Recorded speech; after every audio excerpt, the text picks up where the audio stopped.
آپ کو یاد ہوگا کہ شکوہ کے عنوان سے 3 بڑی مشہور نظمیں لکھی گئی تھی. ایک تو شکوہ تھی، دوسری جواب شکوہ تھی. تیسری یاد ہے کسی کو؟ پہلی شکوہ، دوسری جواب شکوہ، اور تیسری کون سی تھی؟ تیسری کا نام بھی شکوہ تھا، لیکن وہ لکھی تھی مولانا ظفر علی خان نے اقبال کے نام. اور وہ آج اس طرح اجتماعی حافظے سے منہا ہو گئی ہے کہ لوگ اس کے وجود سے سراسر بے خبر ہیں. لہٰذا میں پہلے آپ کو نظم سنانا چاہ رہا ہوں جو لکھی تھی مولانا ظفر علی خان نے اقبال کے نام. اس کو عنوان ہے شکوہ. عرض کر حضرت اقبال سے جا کر یہ صبا ہے کہ دنیا سخن میں تیری تمثال نہیں. ماجرا کیا ہے کچھ روز سے خاموش ہے تو، اور گرم پرواز تیرا فکر سمک بال نہیں. بزم کہتی ہے کہ تو جب سے نہیں، زمزمہ سنج کسی آہنگ میں سر نہیں، وہ تال نہیں. باندھنے کے لیے مضمون نہیں ملتے تجھ کو، یا روانی پر تیری طبع ہی فی الحال نہیں. کون سا گوشہ ماتم نہیں جس میں برپا، کون سا خطہ ہے جو مطرب الحال نہیں. شاہزادے سے عقیدت نہیں کس بستی کو، کشور ہند کے کس شہر میں ہڑتال نہیں. یہ مباحث تیرے گرد نزدیک ہیں پھر سوداگر، تو خلافت کے مضامین تو پامال نہیں. ان معرفی سے آ کے جہاد اکبر، شرع کو تجھ سے تقاضائے زر و مال نہیں. اور کب جنوں مسل عدندیش ہوا کرتا ہے، آج کیوں یاد تجھے اپنا ہی اقبال نہیں. اور تنت کے وقت میں اپنوں سے نہ منہ پھیر کہ تو، دولت اسلام کی ہے کفر کا اقبال نہیں. تو ایک تو میں آپ کو یاد دلانا چاہ رہا ہوں کہ خود وہ لوگ جو دنیا بھر کو جوش و جذبات سکھاتے، دین اپنا ایمان کی پختگی سکھاتے تھے، خود اقبال سے اس پختگی کی خواہش کرتے تھے. دوسری بات جو آپ کی توجہ لانا چاہتا ہوں وہ یہ ہے کہ خود اقبال جب آئے ہیں اپنا اس ہورائزن پہ، فکر اور تھاٹ کے ہورائزن کے اوپر، تو اس سے پہلے کچھ بڑی امپورٹنٹ بحثیں موجود تھیں اس ملک کے اندر. ایک بحث سر سید کے حوالے سے چل رہی تھی. یاد ہوگا کہ جب سر سید نے آئین اکبری کا ترجمہ کیا ہے فارسی زبان سے اردو میں، تو اس وقت انہوں نے ایک ریکویسٹ کی تھی غالب سے کہ وہ اس کے اوپر تقریر لکھیں. تقریر جو ہے وہ ایک منظوم پیش لفظ کو یا انٹروڈکشن کو کہتے ہیں. تو اس کے اندر غالب نے بہت سخت جھاڑا، ان کو بہت جھاڑ پلائی. انہوں نے اپنا کہا کہ آپ ڈانٹ پلائی کہ آپ یہ کیا کر رہے ہیں کہ آپ اس قسم کی چیزیں جو ہم مردہ پرستی کر رہے ہیں. اور کہا کہ اگر آپ نے آئین دیکھنا ہے تو انگریز کا آئین دیکھیں. اس کے اندر غالب کا مصرع ہے، داد و دان شراب بہم پیوستہ کردہ. انہوں نے سچائی کو اور جسٹس کو اکٹھا ملا دیا ہے، عقل کو اور اپنا جسٹس کو ملا دیا ہے. اس کے بعد ایک ڈیبیٹ ڈیولپ کرتی ہے جس کے اندر اپنا دوسرے جو صاحب ہیں بڑے امپورٹنٹ، وہ ہمارے ہیں اپنا مولانا شبلی نعمانی، جنہوں نے اس بات کو اعتراض کیا. حالی نے تو بات مان لی لیکن شبلی نہیں مانی. شبلی نے اس کو اعتراض کیا اور میں اعتراض کی نظر آپ کو سننا چاہ رہا ہوں. اس کا عنوان ہے مذہب یا سیاست. تم کسی قوم کی تاریخ اٹھا کر دیکھو، دو ہی باتیں ہیں کہ جن پر ہے ترقی کا مدار. یا کوئی جذبہ دینی تھا کہ جس نے دم میں کر دیا ذرہ افسردہ کو ہم رنگ شرار، یا ہے وہ قوت پرزور کہ جس کی تکرار سنگ خارا کو بنا دیتی ہے ایک مشت غبار. اس کی زد کھا کے لرز جاتی ہے بنیاد زمین، اس سے ٹکرا کے بکھر جاتے ہیں اور آپ کے دیار. یہ اسی کا تھا کرشمہ کے عرب کے بچے، کھیلنے جاتے تھے ایواں گہے کسریٰ میں شکار. وہ لڑتے تھے دنیا کا مرکہ دم میں جن کے ہاتھوں میں رہا کرتی تھی اونٹوں کی مہار. یا کوئی جذبہ ملک و وطن تھا جس نے کر دیے دم میں قوائے ابلی سب بیدار. ہے اسی سے میں سے سرمستی احرار وطن، ہے اسی نشے سے گرمی ہنگامہ کار. آپ دونوں سے کیے دیتے ہیں ہم کو محروم، نہ سیاست ہے نہ ناموس شریعت کا وقار. میں بات شعر اسکپ کر رہا ہوں. آپ نے فیض سے ان سے کہہ رہے ہیں، سوسیت سے کہہ رہے ہیں، آپ نے ہم کو سکھائے ہیں جو یورپ کے علوم، اس ضرورت سے نہیں قوم کو ہرگز انکار. بحث یہ ہے کہ وہ اس طرح سے بھی ممکن تھا کہ نہ گھٹتا کبھی ناموس شریعت کا وقار. اور ہم سے پہلے بھی تو غیار کے سیکھے تھے علوم، ہم نے پہلے بھی تو اس نشے کا دیکھا تھا خمار. نام دیتے تھا رستو کا دب سے ارچن، تھے فلاطون الہی کے تو شکر گزار. جانتے تھے مگر اس بات کو بھی حد نظر کہ حریفوں کو نہیں انجمن خاص میں بار. یعنی یہ بادہ عرفاں کے نہیں ذوق شناس، بزم اسرار کے یہ لوگ نہیں بادہ گسار. آج ہر بات میں ہے شان تفرج پیدا، آج ہر رنگ میں یورپ کے نمایاں ہے شعار. ہیں شریعت کے مسائل بھی وہیں تک محدود کہ جہاں تک انہیں معقول بتائیں یار. تو آپ دیکھیے کہ آج جو صورتحال امریکہ میں یہ مسلم ورلڈ میں ہے، ویسٹ کے حوالے سے وہی ہے جس کا انہوں نے نشاندہی اس کے اندر کی ہے. تو اقبال جب سٹیج پہ آتے ہیں تو بڑے بڑے لوگ جن کے اندر اپنا شبلی نعمانی جیسا عالم بھی شامل ہے، جس نے اپنا سیرت الفاروق جیسی بے پناہ کتاب لکھی ہے، جس نے تاریخ کے جنید اپنا ترین اصول ہے وضع کیا. آپ کو پتا نا کہ جب شبلی نعمانی کو بلایا تھا سر سید جواب دینے کے لیے، تو جو پہلے انٹرویو کیا تو انہوں نے کہا کہ بس صوفہ لائبریری میں بیٹھیے.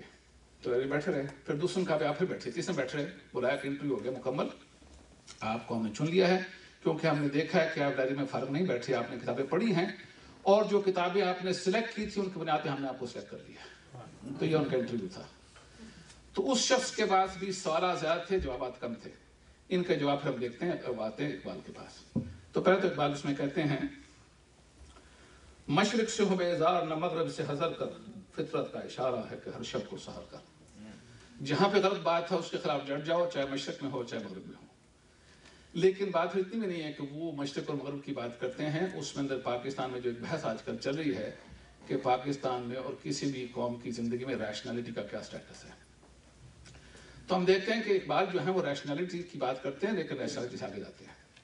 ہم یہ جانتے ہیں کہ کلاسیکل گریس کے اندر لوگ بات کرتے تھے ایتھوس کی، پیتھوس کی، لوگوس کی، میتھوس کی اور ایروس کی. اقبال جو ہیں وہ لوگوس اور ایروس کے آدمی ہیں.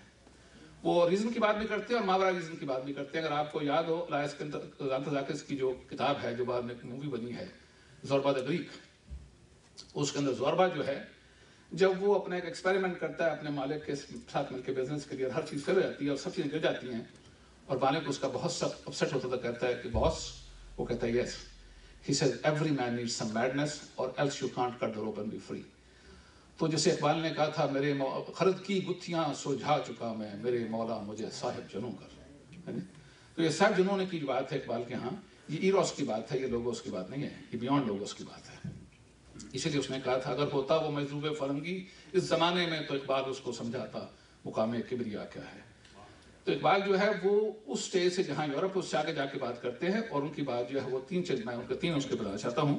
ان کے ہاں اس کے تین درجے ہیں انقلاب کے، ایک عبودیت کا، ایک ربوبیت کا اور ایک اس کے بعد خودی کا. خودی ان کی جو ہے ڈران کرتی ہے ربوبیت اور عبودیت سے.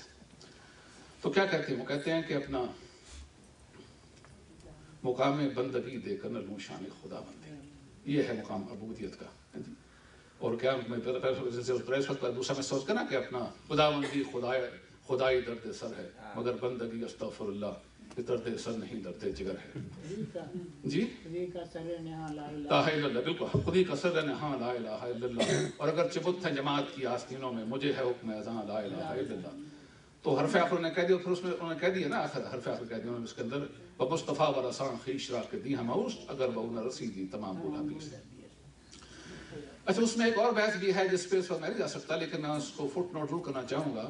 وہ بحث یہ ہے کہ آج پاکستان کے اندر جو بحث چلی اقبال کی نثر زیادہ امپورٹنٹ ہے یا ان کی نظم زیادہ امپورٹنٹ ہے.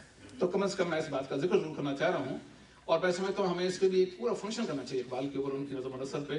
اور پھر نظم و نثر کے اندر بعض لوگ سمجھتے ہیں ان کی ابتدائی نظمیں بہتر ہیں جس میں شوالا ہے، جس میں رام کی بات ہے، جس میں اپنا بات کی گئی ہے اپنا یہ دوسرے اپنا جو پنجاب کے لوگ تھے ان کی، گرو نانک اور باقی لوگوں کی، ہند کو ایک مرد کامل نے جگایا خواب سے، جس میں آتا ہے ان کا، یا پھر ان کی آخری نظمیں زیادہ امپورٹنٹ ہیں. ظاہر ہے کہ یہ موقع نہیں ہے جہاں پہ ہم اس کو سیٹل کریں، لیکن ویسٹ کے بارے میں ان کی تین چیزیں بڑی صاف تھی.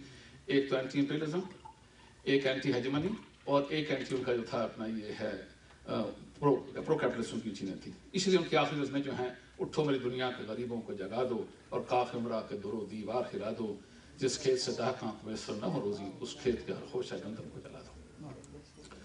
اسی سے ہم دیکھتے ہیں کہ بات آگے چلتی ہے تو ہم پہنچتے ہیں اس کے اوپر اپنا فیض صاحب پہ آتے ہیں. فیض صاحب کے ہم دیکھتے ہیں کہ اسی قسم کی چیزیں ہیں اور فیض صاحب کی نظم سن بھی آیا ہمارے دیس میں خوشنوا فقیر اور اپنی دھن میں غزل خان گزر گیا. سنسان راہیں خلق سے آباد ہو گئیں ویران میں قدوں کا نصیبہ سمر گیا. یہاں پہ یہ بات بتانی بہت ضروری ہے کہ جب اقبال نظم لکھی تھی اس وقت ہندوستان کی ترقی پسند تحریک برموم اقبال کے خلاف تھی.